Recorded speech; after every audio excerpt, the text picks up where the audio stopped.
सोचिए जरा एक ऐसी कंपनी के बारे में जो अपने मैदान की बेताज बादशाह हो। एक ऐसा मजबूत किला जिसे भेदना नामुमकिन सा लगे। पर क्या हो अगर उसी किले की नींव में एक ऐसी दरार हो जिसके बारे में ज्यादा लोग जानते ही ना हो। आज हम एनएमडीसी की इसी दिलचस्प कहानी की तह तक जाएंगे। लेकिन इस किले की दीवारों को परखने से पहले एक बहुत जरूरी बात, ये पूरा विश्लेषण सिर्फ और सिर्फ शैक्षिक उद्देश्यों के लिए है। इससे किसी भी तरह की निवेश सलाह न समझें। कोई भी फाइनेंशियल फैसला लेने से पहले हमेशा एक सेबी रजिस्टर्ड सलाहकार से बात जरूर करें। जरा सोचिए, एक ऐसी कंपनी जिसका अपने मार्केट पर लगभग एकाधिकार हो, मतलब कोई कंपटीशन ही नहीं। सुनने में तो ये किसी ड्रीम इन्वेस्टमेंट जैसी कहानी लगती है ना। भारत के आयरन ओर यानी कि लौह अयस्क के बाजार में एनएमडीसी का कुछ ऐसा ही दबदबा है। देश के कुल प्रोडक्शन का 20% हिस्सा इसी एक कंपनी से आता है और ये कंपनी लगभग कर्ज मुक्त भी है। इसका डेट टू इक्विटी रेशियो देखे, सिर्फ 0.14, जो इसकी जबरदस्त फाइनेंशियल ताकत को दिखाता है। और तो और ये अपने इन्वेस्टर्स को करीब करीब 4% का शानदार डिविडेंड भी देती है। अब तक तो सब कुछ एकदम परफेक्ट लग रहा है। तो चलिए मिलते हैं भारत सरकार की Navratna company national mineral development corporation यानी एनएमडीसी से। ये वो कंपनी है जिसे भारत के स्टील उद्योग की रीढ़ की हड्डी कहा जाता है। चलिए पहले उस किले की दीवारों को जरा करीब से देखते हैं जो एनएमडीसी को इतना मजबूत बनाती हैं। आखिर इसकी ताकत के असली पिलर्स हैं क्या? इसकी ताकत ना 4 मजबूत दीवारों पर टिकी है। पहली और सबसे बड़ी दीवार है इसके खास माइनिंग लाइसेंस, जो इसे सीधे सरकार से मिले हैं। दूसरी है इसकी चट्टान जैसी मजबूत बैलेंस शीट। तीसरी दीवार है इसकी वर्ल्ड क्लास प्रॉफिटेबिलिटी और चौथी इसका बेहद आकर्षक वैल्यूएशन। जैसा कि सोर्स रिपोर्ट में कहा गया है, ये एक ऐसा बिजनेस है जिसकी बनावट ही मजबूत है और देश के लिए इसकी मौजूदगी इतनी जरूरी है कि इसकी जगह कोई और ले ही नहीं सकता। सब कुछ इतना शानदार है, तो फिर प्रॉब्लम कहाँ है? और बस यहीं से कहानी में एक बहुत ही दिलचस्प मोड़ आता है, और वो प्रॉब्लम है कंपनी के कैश फ्लो में। ये उस किले की वो छुपी हुई दरार है जो बाहर से देखने पर नजर ही नहीं आती। इस स्लाइड पर जरा ध्यान दीजिए। कंपनी ने कागजों पर दिखाया 6,520 करोड़ रुपए का भारी भरकम मुनाफा, लेकिन असल में उसके हाथ में बिजनेस से आए सिर्फ 1,577 करोड़।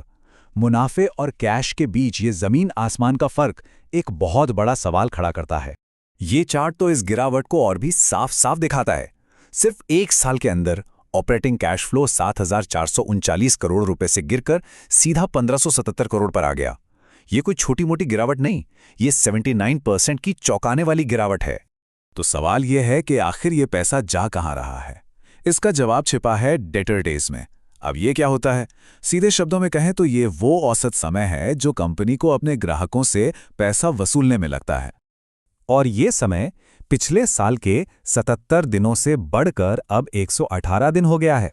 इसका सीधा मतलब है कि कंपनी माल तो बेच रही है, लेकिन उसका पैसा बाजार में फंसता जा रहा है और ग्राहकों से पेमेंट आने में बहुत ज्यादा देर हो रही है। तो इस देरी की वजह क्या हो सकती है? क्या स्टील इंडस्ट्री, जो इसकी सबसे बड़ी ग्राहक है, वो खुद किसी दबाव में है? या फिर एनएमडीसी अपना मार्केट शेयर बचाने के लिए ग्राहकों को ज्यादा उधार दे रहा है? या कहीं इसकी अपनी ही स्टील कंपनी के साथ लेन देन में तो कुछ गड़बड़ नहीं है? ये सब जांच के बहुत ही जरूरी विषय हैं। और हाँ, यहाँ एक छोटा सा रिमाइंडर कि हमारा ये विनम्र प्रयास सिर्फ शैक्षिक है। ये किसी भी तरह की खरीदने या बेचने की सलाह नहीं है। और ऐसे ही डीप डाइव्स के लिए चैनल को सब्सक्राइब करना मत भूलिएगा।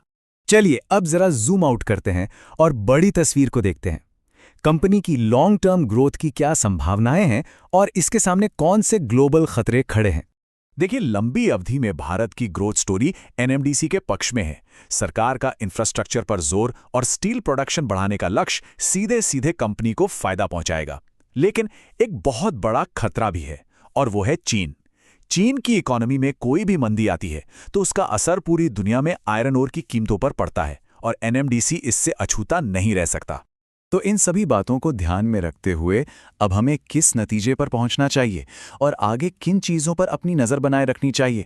ये फाइनल स्कोर कार्ड पूरी कहानी को एक नज़र में बयां कर देता है। प्रॉफिटेबिलिटी, बैलेंस शीट और वैल्यूएशन जैसे पिलर्स बहुत मजबूत हैं, लेकिन ये देखिए, कैश फ्लो और रेड फ्लैग्स बेहद कमजोर हैं, और इसी एक बड़ी वजह से सोर्स रिपोर्ट इसे होल्ड की कैटेगरी में रखती है। तो आगे बढ़ते हुए कुछ खास बातों पर नजर रखना बहुत जरूरी है।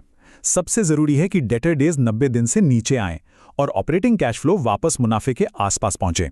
इसके साथ ही कंपनी के नए स्टील प्लांट का परफॉर्मेंस कैसा रहता है और ग्लोबल आयरन ओर की कीमतें किस तरफ जाती हैं, इस पर भी ध्यान देना होगा। और अंत में एक बार फिर से याद दिला दें कि ये सारी जानकारी सिर्फ और सिर्फ शैक्षिक मकसद से है। कोई भी निवेश का फैसला लेने से पहले अपने फाइनेंशियल एडवाइजर से सलाह जरूर लें। तो सवाल आखिर में यही बचता है, अगर किसी किले की नींव में ही दरार हो तो क्या उसकी मजबूत दीवारें उसे हमेशा बचा सकती हैं? इस पर आपकी क्या राय है, हमें नीचे कमेंट्स में जरूर बताइएगा। और अगर आपको ये विश्लेषण पसंद आया तो चैनल को सब्सक्राइब करना ना भूलें। आपकी यही सराहना हमें और भी बेहतर कंटेंट बनाने की प्रेरणा देती है।